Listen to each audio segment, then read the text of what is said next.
Welcome to the Graybeard Chronicles podcast. Your hosts, Brian Halstead and Kevin Harkins, are two gray-bearded patriots who love God, their family and friends, and their country. The Graybeards are here to inspire, inform, and educate you on a myriad of topics they are passionate about. Brian and Kevin have a strong desire to share this with you to help you live your best life.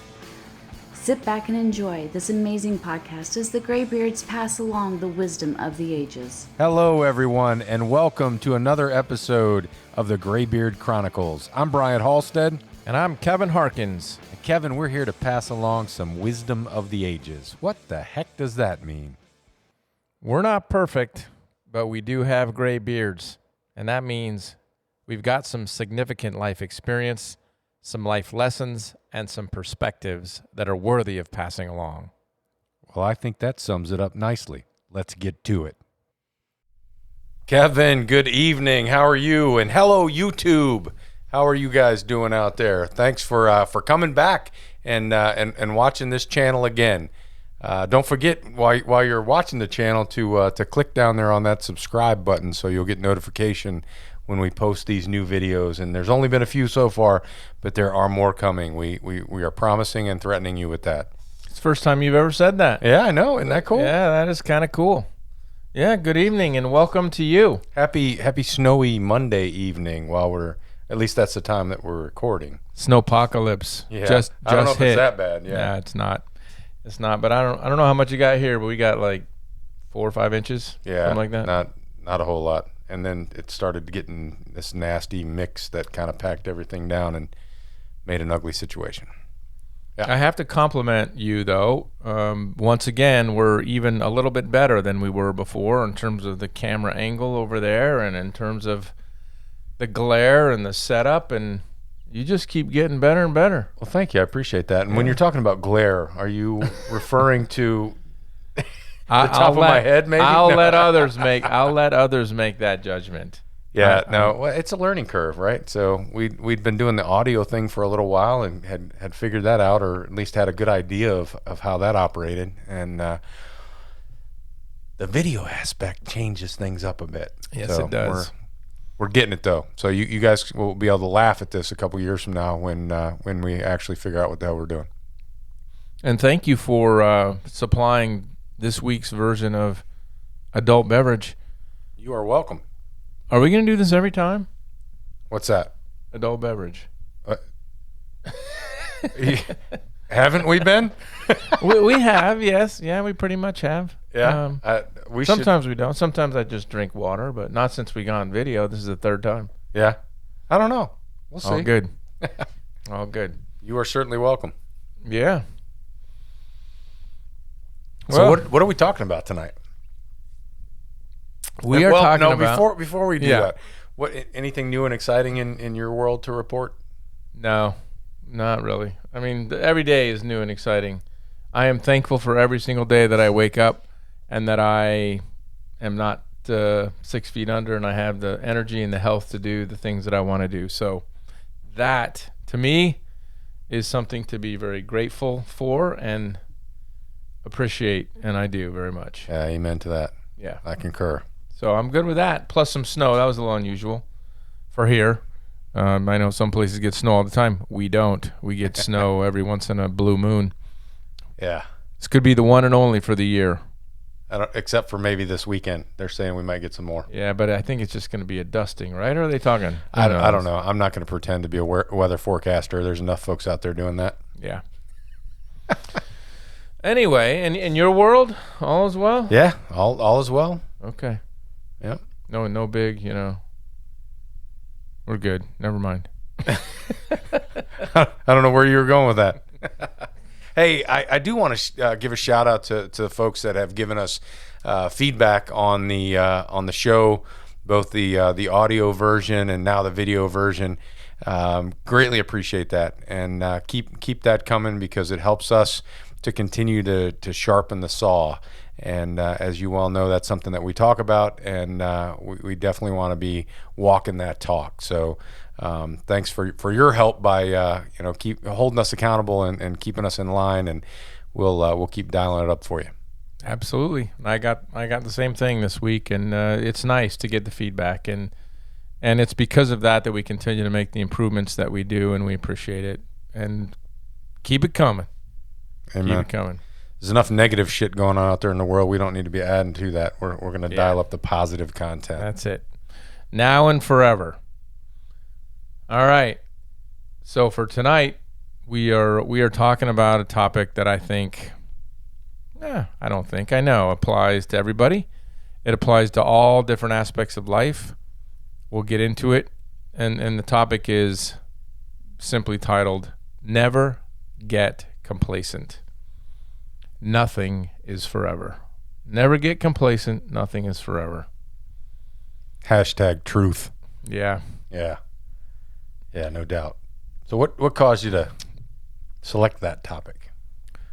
The first thing was I was was reading. I finished now, but I'm going back and reading other parts of it. It's another book. There's a book called What It Takes by a gentleman named Stephen Schwarzman. He's a capital, not a capital venturist. Maybe he is a capital venturist. Private equity firm that he formed up, 30 years or so ago in New York City called Blackstone. And it's the story of that journey. And he, came out of college, went to work for, I think, Lehman Brothers in Manhattan and worked there for a number of years. And then he and a very senior buddy of his decided to start their own firm. But it's just all of the stories about what it takes to be successful, not just in that particular business, but in life and in work. And he has, at the end of the book, 25 principles listed. One of them, just one of the 25, we could do a podcast on each one of these principles, but one of them was never get complacent. Nothing is forever. And so what do you think of all that? So it's powerful, just that statement, never get complacent, nothing is forever. That is so true. And when I started thinking about complacency and how it can show up in different aspects of our lives, one of the things that jumped out at me is in some areas of our lives, it has much more negative potential than others. There's certain areas that we need to focus on and really make a conscious effort of continuing to improve and engage and then there's others that maybe aren't as important on the priority scale, if you will. And so you can you clearly had something in mind when you said that. So what can you give us an example specifically? Well, I think for me it and I go back to this, right? So your values play into that, right? So things that you value and you declare that are important to you, those are areas that you need to focus on, stay engaged in, and not become complacent in. So, relationships that you have with your family, your loved ones, your friends, those are important. So those are areas that you can't afford to become complacent in. It's literally the kiss of death to a relationship, I think. So that's a huge one for me. And the first thing that came to mind when you talked about, or when you threw out the title complacency, is my background in law enforcement, and that word is just it's taboo. Complacency will get you killed and get other people hurt in the process, and there's just nothing good that comes from that. So those are two examples of really bad things that could happen. But there may be some other areas.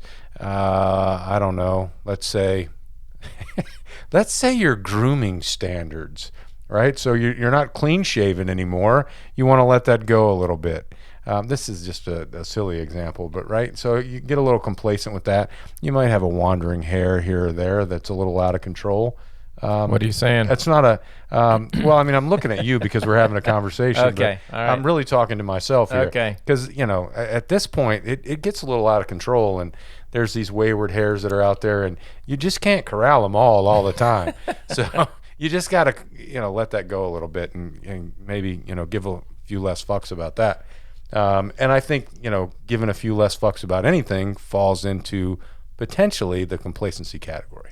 I like the idea of tying things to really pay attention to your values, because that's never going to let you down. If you have taken the time to figure out what is important to you, what are your values, and then focus in those areas and not become complacent in those areas, I think that, that'll keep you in deep water, out of the shoals, out of the dangerous water pretty much all the time.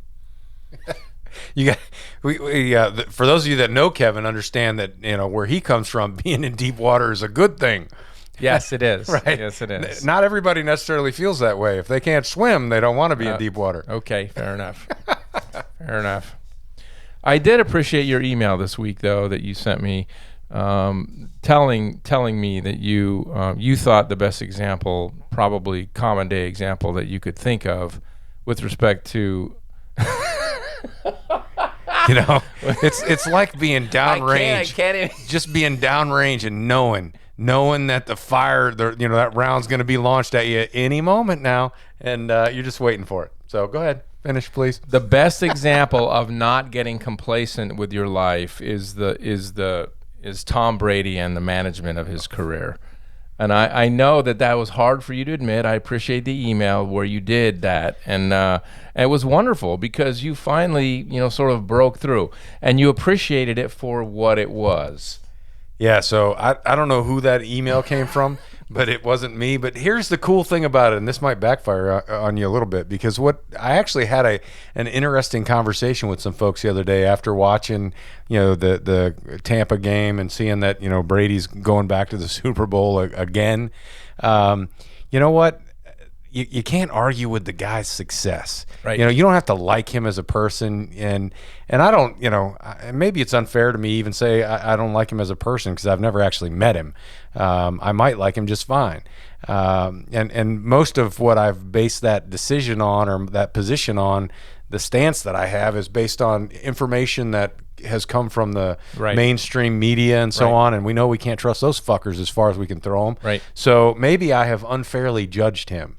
And I'll own that. And what I think is really cool about him is that he walks away from one team because of whatever reason, contract expires and they don't want to pay him for what it would cost to get him back again. And he's like, all right, cool. I actually just will go somewhere else and go to the Super Bowl. And damn if that isn't exactly what he's done.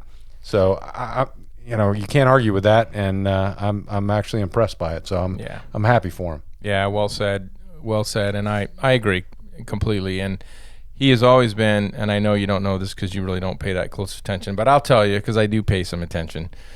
He has. You're fucking killing me, man. He has taken care of himself, unlike almost anybody, and he's adjusted. He's a stud, no doubt. I'll give him that. And I'm not, again, I'm not trying to dampen anything that you said. I'm trying to reinforce it actually, because he really is, and it's it's easy to talk about right now because it's Super Bowl Sunday is just a few days away, and we're all going to be enjoying that.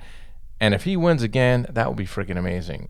7 wins in 10 Super Bowls. First of all, nobody even comes close to having that kind of a record, 10 Super Bowls in basically a 20-year career. So every other year you're going. That's remarkable. Yeah, it really is.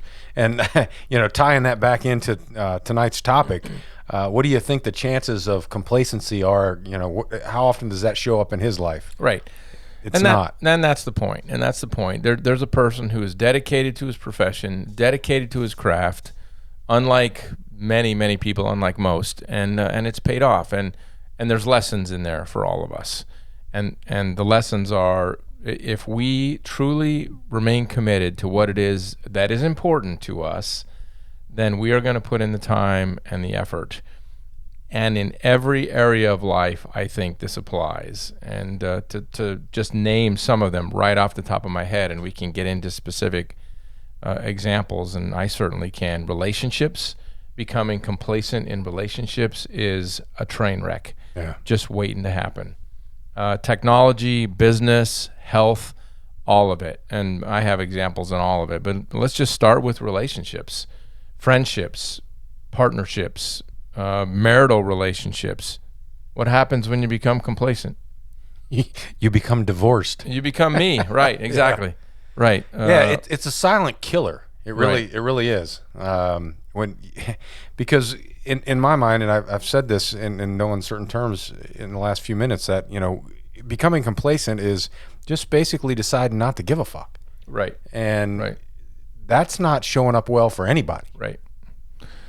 Yeah, and in my case, I was complacent. Even before I was married, it was certain momentum got started and all that. But and believe me, to make no mistake, I'm incredibly happy and settled and thrilled to be where I'm at. But that's what can happen. And let's transition to a minute for what are you giggling about? I've just with you're happily married now to your chief package checker, and Yes. yeah, okay, good. Absolutely.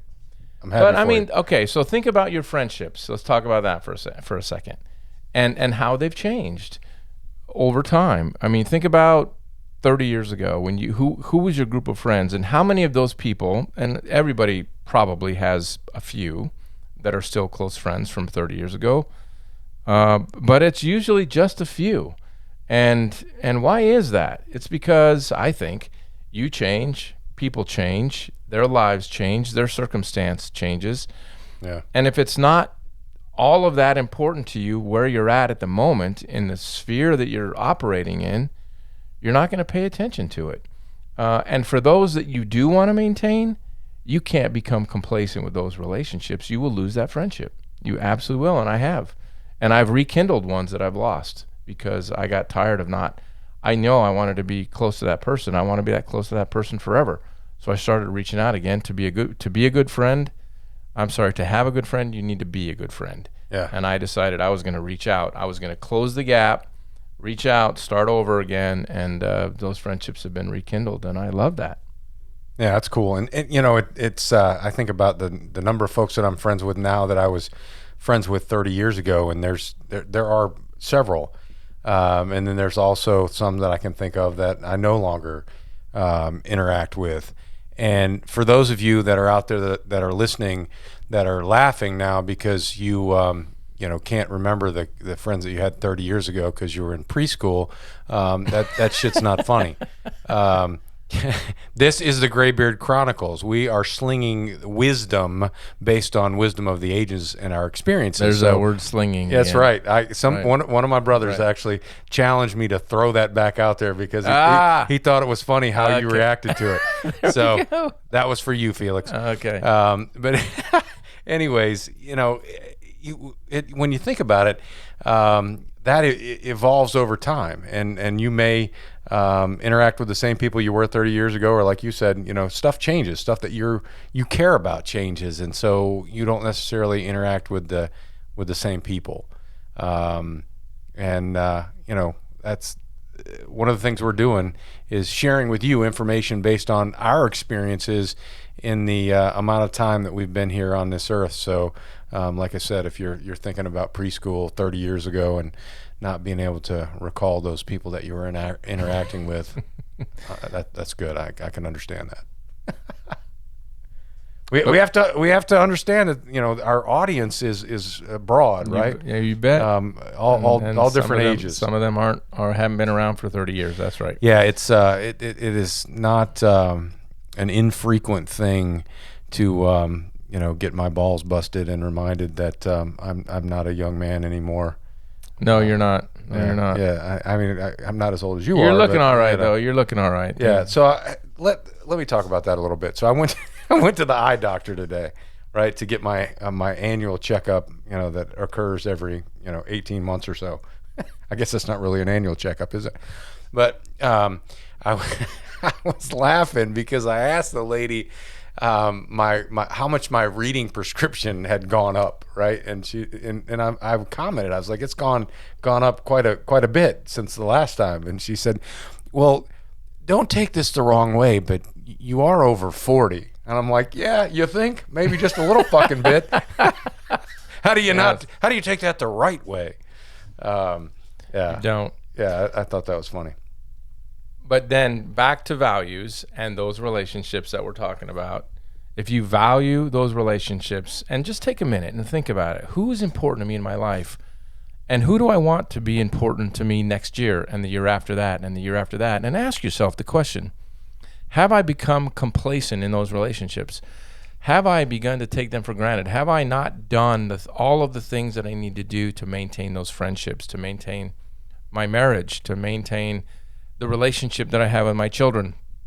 All of those things can go, sideways quickly if you don't stop and realize, okay, I need to not. Nothing is forever. Those relationships are not going to be there forever, and you need to tend the garden. You need to work with them to make sure that the weeds are pulled and everything is pruned and the relationship continues on a. That was a good metaphor. I thought that was awesome. Yeah, it really is. And while you're talking about it, it caused me to think that like a relationship is a living thing. Yes, and, it is. It's got a heartbeat and it needs to be fed. That's a cool way of looking at it. It really, and it's causing me to think about, some relationships that I have that I may not be tending to as much as I should. So. Excellent. All right. Changing subjects off of relationships and over to technology, which is another amazing topic because of the rate at which technology changes. But this goes back a few years, probably 25 years. I had a boss that was very into technology, and I couldn't stand it when I first was exposed to it. And he, every time anything happened technologically that it impacted kind of the common man, he was aware of it. He knew how to use it, all the computer stuff, all the latest software. And I remember thinking, I'm sorry, but I'm just not interested in that. And he was. And what I figured out was everything's changing all the time. If you don't keep up with things with respect to work, with respect to technology, you're going to wake up one day and the rest of the workforce is going to be out here and you're going to be back here. And that's what happened. And it literally was a wake-up call for me to go, wow, that guy, he was, I think, probably 10 years older than me. All right. And he's way more savvy at technology than I am, just because he had a liking for it and I didn't. But you know what it did? It changed me. And I said, I gotta start paying attention, because the rate at which things are changing, and that's the key, change. Things are changing, and because they're changing, you have to continue to pay attention and not become complacent, because I got it. I got my word processing. I got my Excel. I can do everything I need to do. Hey, man, technology is leaping ahead, making even those things that were really simple when they first came out even more simple. And if you don't keep up with it, pretty soon you're typing on a word processor and everybody else is speaking to their computer and it's writing for them. Yeah, please take note. There are no papers on the desk here. I know, that's amazing. I did not kill any trees. Okay, you've had an impact on me. Wow. I'm going to put that in my journal tonight. Yeah. That's significant. So I want to veer off path just for a moment. All right. and bust on you just a little bit. Uh-oh. I had a flashback to, I think it was actually on a Zoom call that we had, and you were messing with me about the sweater that I wore. Yeah. Uh-oh. Yeah. What? So I'm wondering if we could somehow work a promo in here. Maybe after the podcast is done, we're recording. I'll do a little video of you coming in and going over to the couch and maybe changing your sneakers. Oh no! What's coming? Getting comfortable, now? Mr. Rogers. Oh my God. No, Wow. I like your sweater. I'm just messing with you. But I had a flashback to you busting my balls about the sweater that I had on. So fair enough. Wanted to seize the opportunity. Fair enough. So here's the next one for me that we can't become complacent on, any of us, and that is our health. Right? Amen. We chatted briefly last week about this. I remember. Actually, we've chatted about it a number of times, but that's another thing that gets away from you very quickly if you, I'm just going to go ahead and continue to have that extra piece of dessert. I'm going to continue to sleep in a little bit more and not get up and work out if that's your time to work out. Or I'm going to, I don't know, whatever the habits are that tend to never all at once, just little by little, cause a decrease in your overall health. Those are things that you become complacent with, and you wake up one day and all of a sudden you're 30 pounds overweight, or there's something else wrong with you. You can't walk because your knees hurt too bad and you haven't been exercising, whatever it is. And I say that because that's mine. And now I started, trying to work on my knees, and they're better. Yeah. What's interesting about that is the little by little degradation is not as noticeable. And, anywhere, it doesn't compare to the little by little improvements and the pain associated with, working your way back to where you were.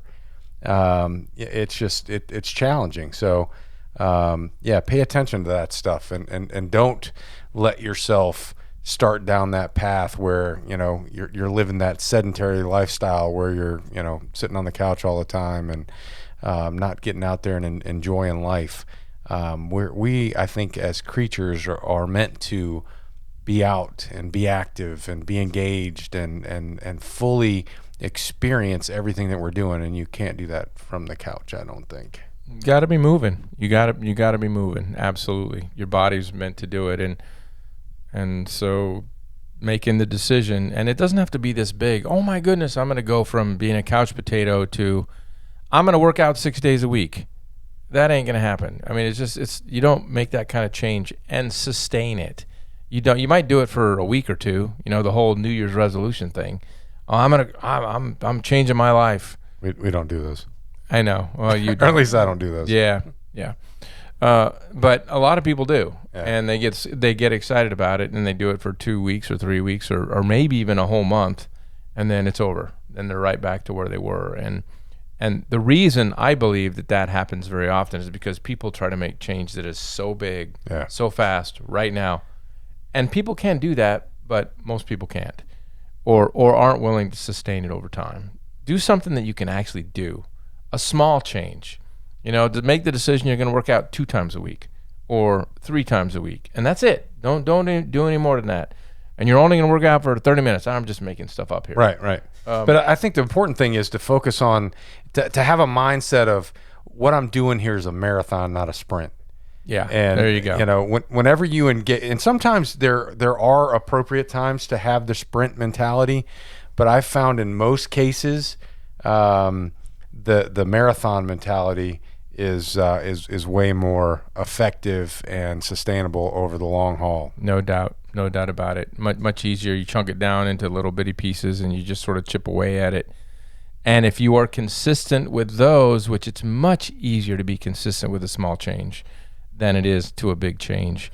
You wake up a year from now and you are way down the road. I had that conversation with myself yesterday, that whole chipping away at it thing. Yeah. When I was outside running the snowblower trying to clear my driveway off. Okay. And I was looking at that driveway and that heavy ass snow, and my snowblower that's 30 some years old was struggling with throwing this wet snow, and I'm like, Jesus, this is going to take me freaking forever. And I'm like, how do I go about this? And I was having the flashbacks of just how do you eat an elephant, one bite at a time. There you go. Just bite little chunks off here and there, and you'll get it done. And turns out it actually works, and you make progress, and before you know it, 2 hours are gone and the driveway's clear. I was going to give you grief about complaining, but the truth is you do have a pretty, not only fairly long but also steep driveway, and so okay, you deserve some credit for chipping away at that. I wouldn't want to shovel your driveway, I'll say that. No, I've done that. It is literally, I think it's like 680 feet long, and it's on a pretty good hill. So yeah. And prior to it being paved, I have shoveled it before. Had my wife and daughters out there helping me shovel it. Yeah, that was no fun for anyone. And with yours, you can't neglect it. You can't, because you'll end up in the trees, right? If you decide not to, or to sort of do it half-assed. You can neglect it as long as you have plenty of food and all supplies you need and don't plan on going anywhere. Or you don't mind your truck being, I wouldn't say wrapped around, but at least. So funny story about this driveway. before it was paved, I came home from work one night, still working in law enforcement, and was driving my cruiser, and got about, so there's two curves. There's a left hand and then a right hand curve coming up the hill. Made the left hand curve just fine. Got about midways into the right hand curve, and the car started sliding sideways. And this was like a brand new patrol car. Had less than 1,000 miles on it. Oh. And it's starting to slide sideways, and I'm spinning the tires, and it's the heat from the tires on the ice is melting the ice, and it's catching the rocks, and then it's moving forward a little bit. Okay. So if I let off the gas, it starts sliding sideways towards the trees. So I'm doing my own little evaluation here. Body work is expensive. The car will be out of service for a while. It's a brand new car. Don't slide into the trees. Keep accelerating, heat it up. It launches forward, however far, and then you heat it up again, and it keeps launching. So I worked my way up the hill doing that, and completely annihilated the set of tires that were on the rear of this vehicle. And so I took it to the shop Monday morning. And showed them the tires. I'm like, hey, I need some new tires. And they're like, oh my God, what did you do? I told them the story. I said, well, that makes sense. That's actually cheaper than body work. It is. But it's good judgment. Yeah, good judgment on your part. But that driveway can definitely be challenging. Right. All right. So we talked about relationships. We talked about technology. We talked about health. There's a great quote with respect to business and work, the work that we live in. And I've said it before, but I thought of it again as I was preparing for this topic, and it was, successful business people are standing on ground that is crumbling beneath their feet. And what that means is the world is changing. And so if you are a business person and you are doing what you're doing, and you keep doing that, and you become complacent, you become comfortable, you become satisfied with where you're at and what you're doing, the world is changing. The world is moving. And what's going to happen is that ground that you're standing on, that steady ground that you feel comfortable standing on right now, is going to be gone, because the world will have moved on. And you as a successful worker, you as a successful business person, need to be looking for, where's the next steady piece of ground that I can step on and step on and step on and step on, to keep moving and keep up with the time. I love that metaphor. Yeah, it's a great visual too. You can see it, and it makes total sense. You're standing there and it's just crumbling. It's only that only works for you when you realize it. That's right. Because if you don't and you're oblivious to it, well, that's where the complacency comes in, and then boom, it's gone. Right. So same thing here. A great example is the podcast. We started out where we did, and we keep moving, and the world is changing, and the technology is getting better, and you're figuring it out. Thank you for that. And it's fun to keep stepping on more steady ground, as things that we were doing before get left behind as sort of old and ancient, kind of like the graybeards. Right. Yeah. I wouldn't put us in the old and ancient category. All right. Old, maybe older than some, but not as old as some as well. Yeah. So, how this whole idea of complacency? How do you avoid it? If you end up there, what are some ideas in your mind for kind of shaking yourself out of that mindset and focusing on sharpening the saw and doing things that you need to do to improve? Yeah, and it's a great question. Thank you for asking it. And I think that word "ask" is exactly the right first step to beginning to deal with areas of your life that you might be complacent in, and that is to ask yourself, am I being complacent? Just to take the time to stop and think and question. Ask yourself the question, am I doing everything that I can be doing in this area to keep up with the times, to keep up with the changes, to keep up with the wanting to keep my relationships fresh and exciting and new and fun? Am I doing what I should be doing? Of course, you'll get answers to those questions as you ask yourself them. And once you start getting those answers back, you have to decide, I'm going to start making the changes because all of us have areas in our life that we probably haven't given enough attention to.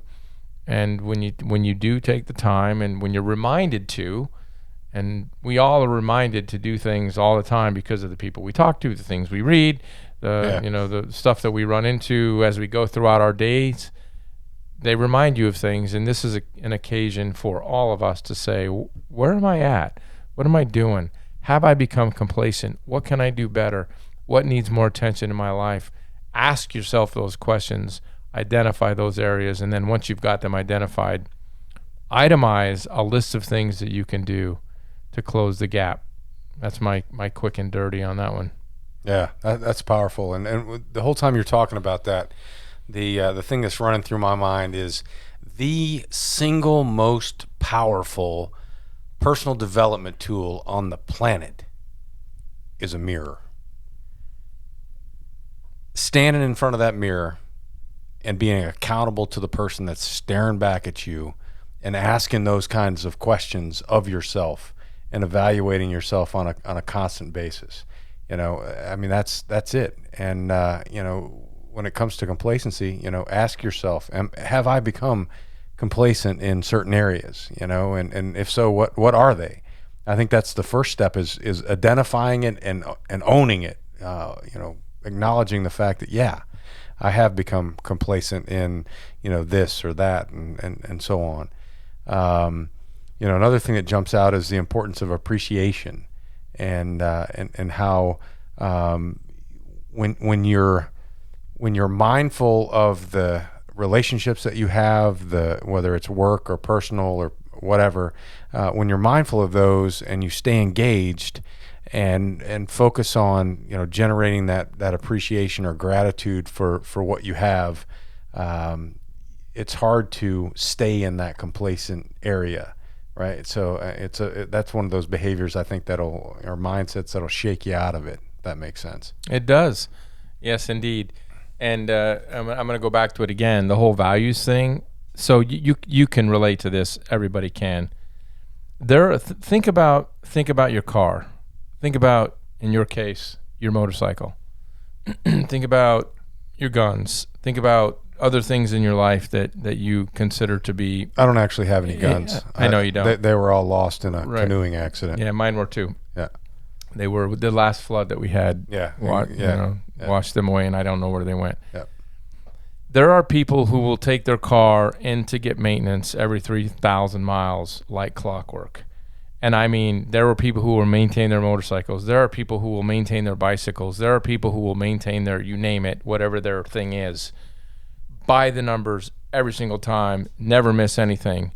But they won't do anything even close to that with regard to their own personal health, with regard to their relationships, with regard to their children, with regard to their education, with regard to wanting to personally develop and grow. And I think the reason that people kind of get out of whack on that is because they don't take the time to go back and stop and think about, where are my values really placed? What really is important to me? And if you don't do that, that's what happens. You just wake up one day and your car is immaculate, your motorcycle is immaculate, your piece of equipment is immaculate, but your life is not. And that says a lot. It really does. I think we all sort of, that's what, because I'm one of those guys. I will take my car in to get the oil changed and get everything all tuned up, and every 3,000 miles. Like, that's why my cars last forever.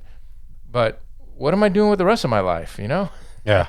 It's interesting you say that, because I think there's some priorities that evolve in that space too. So I am absolutely a big proponent of keeping your motorcycle and those vehicles and so on maintained for safety, for longevity, right? That's part of it, but more so for safety. Right. I have a friend of mine that laughs at me because he's like, you're only one of the only people that I know that legitimately wants your vehicle inspected and wants me to tell you what's wrong with it, for a safety inspection. I'm like, well, it's called a safety inspection for a reason. Yep. If there's shit that's messed up on it that would disqualify me from passing a safety inspection, I want to know about that, and I want to fix it. Yep. But I think other people pay a lot of attention to the cosmetic aspect of vehicles, and while I do to a degree, when it comes to motorcycles, those things were made to ride. Yep. Not made to wash. Yeah. You know, Okay. if you have a motorcycle that is more than 5 years old and you can tell me what the mileage is and it's only in the hundreds, you should stop washing that thing and start riding. I mean, they're meant to be ridden. So Yeah. I think there's a balance there. I'm sorry. You hit a switch there for me. So I had to talk about that briefly. I'm not saying don't do it. That's an important part of your life. Yeah. And it's a value that you have, and that's legitimate.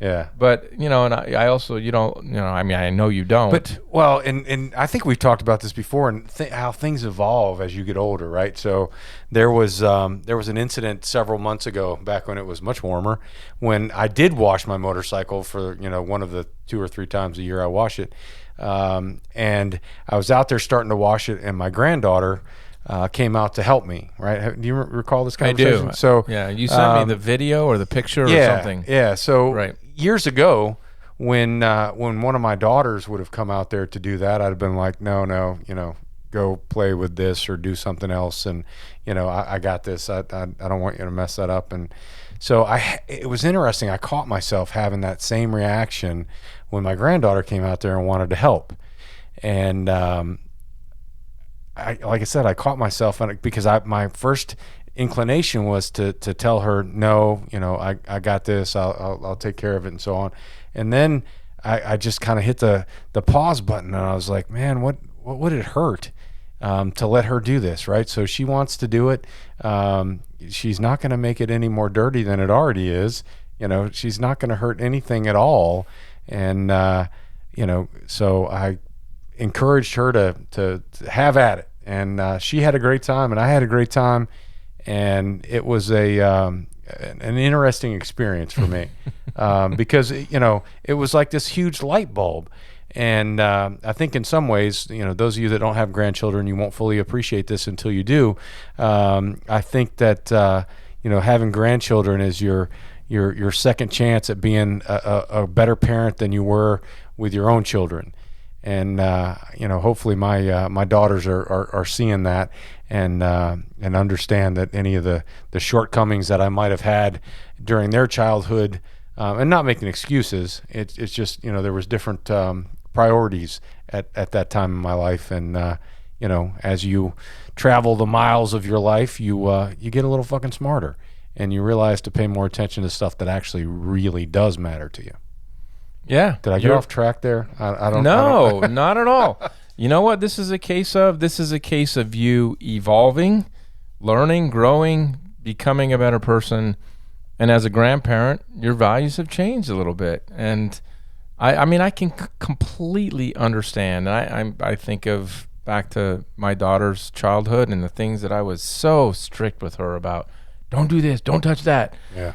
Take care of this. That's all we got. We can't afford any more than that. And now,